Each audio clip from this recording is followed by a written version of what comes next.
नमस्कार। बहुत स्वागत है आपका। आज हम बात करेंगे कलश के संबंध में। अक्सर हम देखते हैं कि अपने घर में लोग शुभ प्रतीक जो होते हैं, कभी स्वास्तिक का, कभी ओम का, कभी ये कलश, ये प्रतीक चिन्ह धड़ल्ले से यूज करते हैं। तो क्या आप जानते हैं कि ये प्रतीक चिन्ह हम प्रत्येक जगह यूज कर सकते हैं, या इसका धड़ल्ले से कहीं भी, आपका घर का गेट है या घर बना हुआ है, इसमें धड़ल्ले से कहीं भी इस चिन्हों का प्रयोग कर सकते हैं लोग। कभी डोर में, तो कभी ग्रिल में, कभी शीशे में, न जाने कहीं भी इसको लगा देते हैं। तो आज का हमारा है कलश का। आज हम बात करेंगे कलश। ये कलश क्या है?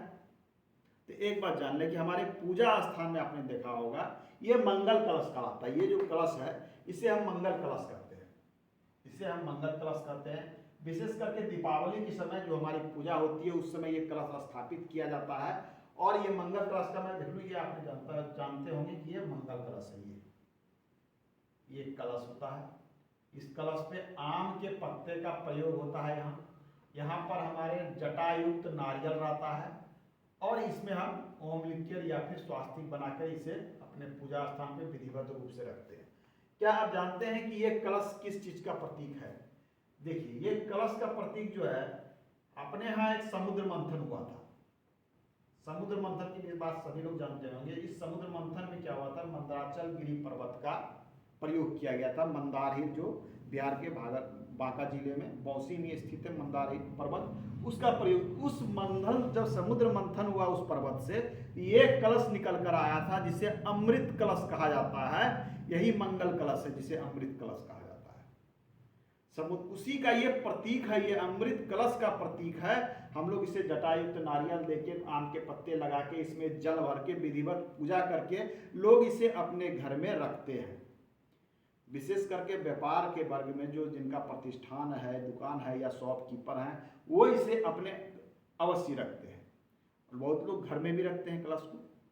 क्या कलश को बहुत लोगों को देखा होगा कि आपने ये पिलर पे बना रखा है, उन्होंने यहाँ पे कलश, यहाँ पे कलश बना रखा है। ये जो कलश बनता है, ये उन्होंने सिर्फ इसलिए रखा है, ये कलश जो है यहाँ पर नहीं रखा जाता है। ये कलश, हाँ, ये आपके सिर्फ अच्छे देखने के लिए कोई एक बनावट की चीज हो सकती है। ये एक बनावट के रूप में चीज हो सकती है। यहाँ पर आप कलश के नुमा कोई चीज, आप कलाकृति लगा सकते हैं जो अच्छा दिखेगा। लेकिन जिस मैं कलश की बात कर रहा हूँ, ये कलश की स्थापना लोग पूजा में करते हैं, अपने दुकान में करते हैं, प्रतिष्ठान में करते हैं। ये कहाँ रखा जाता है? सबसे पहले देखिए, इसको रखने का स्थान जो सबसे शुभ स्थान है, वो आप अपने पूजा स्थान में ईशान कोण में से स्थापित करें। ईशान कोण में रखें। आपकी दुकान है, प्रतिष्ठान है, तो वहाँ इसे अवश्य रखें। लोग गणेश लक्ष्मी का मूर्ति रखते हैं, साथ में ये कलश रखते हैं। तो ये वास्तु में इस कलश का भी बहुत अधिक महत्व है। जल सहित रखना चाहिए, आम पत्ते सहित इसे रखना चाहिए। साल भर तक रहता है और अगला साल इसे विसर्जित किया जाता है, फिर से दीपावली में इसे स्थापित करते हैं। तो ये से आपको ध्यान में रखना है कहाँ रखा था। अब आते हैं कि कुछ चिन्ह हैं इसके अलावा, ये ओम का चिन्ह, स्वास्तिक चिन्ह और ये कलश का चिन्ह। कुछ लोग क्या करते हैं कि कलश का चिन्ह बनवा देते हैं दीवार में। बिल्कुल ये शुभ चिन्ह है, आप बनवा सकते हैं, कहीं कोई समस्या नहीं है। दीवार में लोग बनवा लेते हैं, अपने पाया में बनवा लेते हैं। बात कर लें थोड़ी सी स्वास्तिक और ओम। क्या इसका प्रयोग कहीं भी कर सकते हैं? हमें कुछ चीज़ों पर ध्यान देना चाहिए कि जब भी हम प्रयोग करें स्वास्तिक के, तो यदि हम गेट पर बनवाते हैं तो गेट के दोनों तरफ बनवाएं। यदि हम गेट पर बनाते हैं तो हमें ध्यान रखना चाहिए कि गेट के दोनों तरफ हम स्वास्तिक का प्रयोग करें। ओम बनाते हैं तो इसका भी प्रयोग हम गेट के दोनों साइड करें। ये आपको सबसे पहले ध्यान देनी है। यदि सिंगल बनवाना है, केवल एक स्वास्तिक बनाना है, लगाना है, तो इस प्रकार से लगा सकते हैं। गेट के आप ऊपर में इस प्रकार से आप एक स्वास्तिक बना सकते हैं, एक ओम लिख सकते हैं, या एक स्वास्तिक आप इस स्थान पे बना सकते हैं।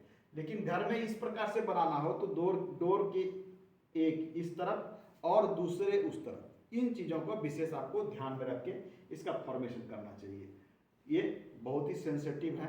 आपको निर्माण में हमेशा रेड कलर का प्रयोग करें, ऐसा नहीं कि ब्लैक से, ब्लू से, नहीं, बिल्कुल नहीं। इसके प्रयोग में हमेशा जो है रेड कलर का प्रयोग होता है। आप पेंट से भी बनवा सकते हैं। कुछ लोग अपने पूजा में प्रयुक्त होने वाले रोली, कुमकुम, सिंदूर और उसमें घी वगैरह लगा के, मिला के, ये इस प्रकार से स्वास्तिक बनाते हैं और ये ओम का चिन्ह बनाते हैं, जो आपके घर में बुरी नज़र से, दोष से, वास्तु दोष से बचाते हैं। आज के अंक में इतना ही, मिलते हैं अगले अंक में। धन्यवाद।